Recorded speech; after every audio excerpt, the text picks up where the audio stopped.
कुंडली में मांगलिक दोष के क्या कॉम्बिनेशंस होते हैं? अरे बधाई हो, आप मांगलिक हैं, ठीक है। मांगलिक दो बड़ी अच्छी चीज़ है, होना चाहिए, बिकॉज ठीक है। लोगों ने ना इतने मिथ बना रखे हैं, मांगलिक होगा मिथ तो जब ऐसा। बने थे ना जिस टाइम पे, उस समय बात सही थी। हम्म। बिकॉज देखिए मांगलिक होता कैसे, कुंडली में 12 हाउस होते हैं।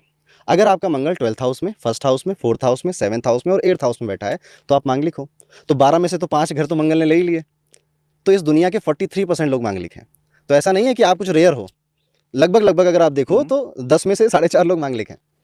और ओके। ये हाफ मांगलिक, हाँ? फुल मांगलिक यही होता है? नहीं नहीं, हाफ मांगलिक और फुल मांगलिक के लिए फिर चंद्र कुंडली में भी देखा जाता है कि लग्न कुंडली में भी मंगल से मांगलिक थे, चंद्र में भी मांगलिक थे, आप तो फुल मांगलिक हो। आप अगर किसी एक में हो तो हाफ मांगलिक हो, ऐसा देखा जाता है। बट मांगलिक होना बहुत अच्छी बात है।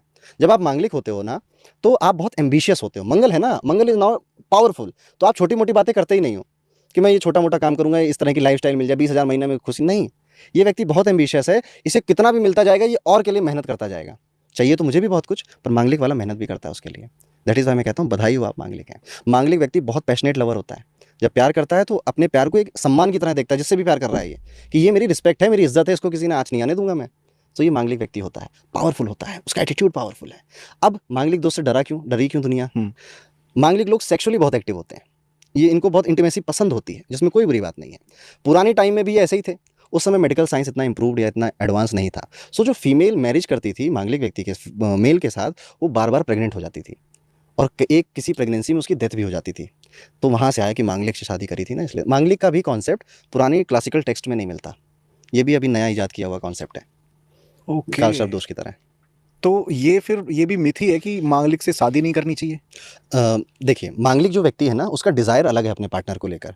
वो चाहता है कि उसका पार्टनर कंधे से कंधा मिलाकर चले, काम करे मेरे साथ बिजनेस करे, मैं भी ग्रो करूँ, वो भी ग्रो करे। अब आप उसको कोई हाउसवाइफ लाकर दे दोगे जो जिसने पढ़ाई लिखाई अच्छी नहीं करी है, तो सोचिए उसकी कंपेटिबिलिटी कैसी होगी उसके साथ। सेम सबसे बेस्ट एग्जांपल ऐश्वर्या और अभिषेक बच्चन का। आई थिंक उनके भी डिवोर्स की रूमर्स आ रही हैं, आई डोंट नो कितनी करेक्ट है। पर्सनल बातें हैं किसी के घर की, हाँ। ठीक है, लिव इट। बट आप यहाँ पे ये समझिए कि अब इसको नहीं जमेगा ये। इसको चाहिए कि मेरे जैसा सोच वाली कोई फीमेल मुझे मिले। यही सेम फीमेल को भी चाहिए कि मेरी जैसे सोच। अब एक फीमेल है मांगलिक है, उसे चाहिए कि मैं शादी हो जाए, उसके बाद भी मुझे काम करना है, बिजनेस करना है, अपना करियर बनाना है। तो उसको एक ऐसा आदमी चाहिए कि जो ओपन हो, जो खुद भी आगे बढ़ने के लिए ओपन हो। तो ये दो मांगलिक की शादी इसलिए बोलते हैं करा दो, क्योंकि ये एक दूसरे को ज़्यादा बेहतर समझेंगे, उनकी इंटीमेट जो रिलेशनशिप होगा वो भी ज़्यादा बेटर होगा, ठीक है। अदरवाइज एक को इंटीमेसी पसंद नहीं, एक को पसंद, तो कहाँ से चलेगी शादी? और मांगलिक से शादी करने के बाद सामने वाले की डेथ हो जाती है, उसके पीछे का क्या कारण? बताया मैंने कि ये पुराने टाइम पे होता था। ऐसा अब भी कुछ मेडिकल नहीं है? साइंस बहुत आगे बढ़ चुका है, लोगों को अवेयरनेस बहुत ज़्यादा है। एक बच्चा पालना तो मुश्किल हो गया है, ठीक है। तो तो कहाँ से बेबी करोगे? एक बेबी भी नहीं कर रहे हैं लोग आजकल। आजकल वो क्या कॉन्सेप्ट है, DINK, double income, no no kid, क्या? अच्छा। ठीक है। तो लोग ये जो जेनजी जनरेशन बढ़ रही है, जो मिलेनियल्स अब पेरेंट्स बन रहे हैं, ये इस पे जा रहे हैं। एक आया डिंक आया, एक आया कि डबल इनकम विद डॉग, ठीक है। ऐसे भी कॉन्सेप्ट अब आ रहे हैं। तो अब ये बातें उतनी रेलेवेंट नहीं रहेगी। मैंने कहा ज्योतिष वक्त के हिसाब से बदल रहा है, क्योंकि हमारा रहन सहन, हमारा लाइफस्टाइल बदल रहा है, और वास्तु भी ऐसे ही बदल रहा है। पुराने टाइम के घरों को देखो आप, तो बीच में तुलसी का पौधा होता था, सराउंडिंग में सारा उनका घर, कमरे, ऑफिस जो भी बनाना होता था। बाथरूम घर के बाहर होता था, घर में बाथरूम नहीं बनाते थे। ये सबसे अच्छा वास्तु था, लेकिन आज पॉसिबल ही नहीं है। आप मुंबई चले जाओ, इतनी इतनी जगहों में पूरी पूरी उन्होंने इमारतें खड़ी कर ली हैं, तो क्या ही वास्तु करोगे आप इसमें? कहाँ बीच में तुलसी का पौधा लगाओगे? ब्रह्म स्थान में तुलसी लगाई जाती थी, ओपन रखा जाता था ब्रह्म स्थान को। ट्रू। लोग जो नहाने की जगह होती थी उसे ईस्ट में बनाते थे, कि यहाँ नहाएंगे, सूर्य की लाइट पड़ेगी, सन की लाइट आएगी, ठीक है। साउथ ईस्ट में किचन बनाया करते थे कि सन की लाइट इधर से आएगी किचन के अंदर। आज ये पॉसिबल नहीं है। तो आज वास्तु उस हिसाब से अपने आप को मॉडिफाई कर रहा है, चेंज कर रहा है अपने आप को उस हिसाब से, कि अब फ्लैट वास्तु आ गया है। अब जो स्टूडियो अपार्टमेंट है उनके वास्तु की अलग डेफिनेशंस आ गई हैं, तो इंप्रूव हो रहा है सब्जेक्ट इस हिसाब से। तो मांगलिक आप हैं तो खुश हो जाइए, अच्छी बात है, और मांगलिक के ठीक है। कॉम्बिनेशंस कौन से होते हैं सर? जैसे 12 हाउस हैं कुंडली में, ठीक है। तो मंगल 12वें घर में, पहले, चौथे, 7वें, 8वें में अगर बैठा है तो आप मांगलिक हैं। साउथ इंडिया में जब आप चले जाते हो तो सेकंड हाउस में अगर मंगल बैठा है तो उसको भी मांगलिक बोलते हैं वो लोग। साउथ इंडिया में वीनस से भी मांगलिक बोला जाता है, शुक्र से। तो वहाँ पे तो 150% लोग मांगलिक हैं साउथ इंडिया में। तो ये ऐसी चीज़ है ना कि आप अकेले नहीं हो, बहुत सारे लोग हैं, और इससे डरने की बिल्कुल बात नहीं है। एक मांगलिक नॉन मांगलिक से बिल्कुल शादी कर सकता है। कई उन्होंने शादी करी है, मेरे पास आती है कपल कुंडली आती है, कपल आते हैं, 17-18 साल हो गए शादी के। एक मांगलिक था, एक नहीं था मांगलिक। बस क्या है कि मैं मांगलिक हूँ, दूसरे का मंगल स्ट्रांग होना चाहिए। ओके। वो मंगल 10th हाउस में भी स्ट्रांग है, 7th में भी स्ट्रांग है, फर्स्ट में भी स्ट्रांग है, या वो किसी ऐसी राशि में बैठे जिसमें स्ट्रांग हो रहा है, तो वो तभी शादी चल जाती है। ओके। और अगर आप पूरी लाइफ भर लाइक अच्छे कर्म करते हुए आ रहे हो, अच्छी वाणी बोलते हुए आ रहे हो, क्या आपके कर्म आपकी कुंडली बदल सकते हैं? कुंडली तो नहीं बदलेगी, कुंडली तो जो थी वही रहने वाली है आपकी, ठीक है। आपके कर्म आपको पीस दे सकते हैं, शांति दे सकते हैं कि एटलीस्ट आई ट्राइड, ठीक है। अगर आप किसी चीज़ में फेल होते हो, और वो एक कहावत है ना कि भगवान भरोसे मत बैठो, क्या पता भगवान ने लिखा हो कि मैं तुम्हारे भरोसे बैठा हूँ। ठीक है, आपके भाग्य हम्म। में। सो कभी भी ऐसा नहीं करना चाहिए, आप अपना कर्म करते रहिए। आप जितना अच्छा कर्म करेंगे तो आपका जो पोटली है वो भरता जाता है। एक शब्द होता है, उसे प्रारब्ध कहते हैं परम जी। प्रारब्ध का मतलब होता है कि पास्ट लाइफ का अच्छा या बुरा कर्म आप इस लाइफ में लेकर आते हो, उसी हिसाब से आपको कुंडली मिलती है, पेरेंट्स मिलते हैं, घर मिलता है, देश मिलता है। कुछ लोगों की ये पोटली अच्छे कर्मों से भरी हुई होती है। दैट इज़ वाई उनकी इस लाइफ में उनको बचपन से ही अच्छी पढ़ाई लिखाई, अच्छे रिसोर्सेज, अच्छे दोस्त, अच्छे पेरेंट्स मिल रहे होते हैं, जो कि उनकी ग्रोथ में उनके साथ दे रहे होते हैं। कुछ लोग अपनी इस पोटली में, कर्म की पोटली में बुरे कर्म लेकर आए होते हैं, तो उन्हें बचपन से ही स्ट्रगल देखने को मिलता है। अच्छा, ये पोटली में ज़रूरी नहीं किसी का ज़्यादा है अच्छा कर्म, किसी का थोड़ा है अच्छा कर्म, तो क्या होता है कि कुछ टाइम तो बहुत अच्छा जाता है, फिर बैड हो जाता है। किसी का बुरा कर्म कम है तो कुछ टाइम बुरा जाता है, फिर वो शाइन करने लग जाता है। तो ये इस तरह से काम करती हैं सारी चीज़ें। पहला जिनको नहीं पता, कुंडली में 12 हाउसेस होते हैं और एक फोटो हम लगा देंगे यहाँ पे, जिससे ऑडियंस समझ जाएगी। आपका फर्स्ट हाउस फिक्स होता है, हम सबका फर्स्ट हाउस फिक्स होता है।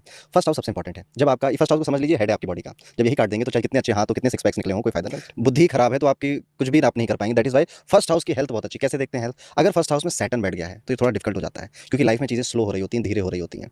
फर्स्ट हाउस में कर्क राशि में राहु बैठ गया है तो ये व्यक्ति ज़रूरत से ज़्यादा इमोशनल है, छोटी छोटी बातों में बहुत परेशान हो जाता है, तो इसको बोलते हैं हेल्थ ऑफ कुंडली, हेल्थ ऑफ फर्स्ट हाउस। इसी तरह से कोई मेलेफिक 2 प्लैनेट एक साथ बैठ गए, मार्स मरकुरी फर्स्ट हाउस में आ गया है। उसके बाद देखा जाता है अच्छा कोई नहीं बैठा, खाली है मेरा फर्स्ट हाउस। तो फर्स्ट हाउस में जो नंबर लिखा होता है वो नंबर राशि का नंबर होता है, और हर राशि का एक मालिक होता है, वो हम लिस्ट लगा देंगे तो ऑडियंस समझेगी।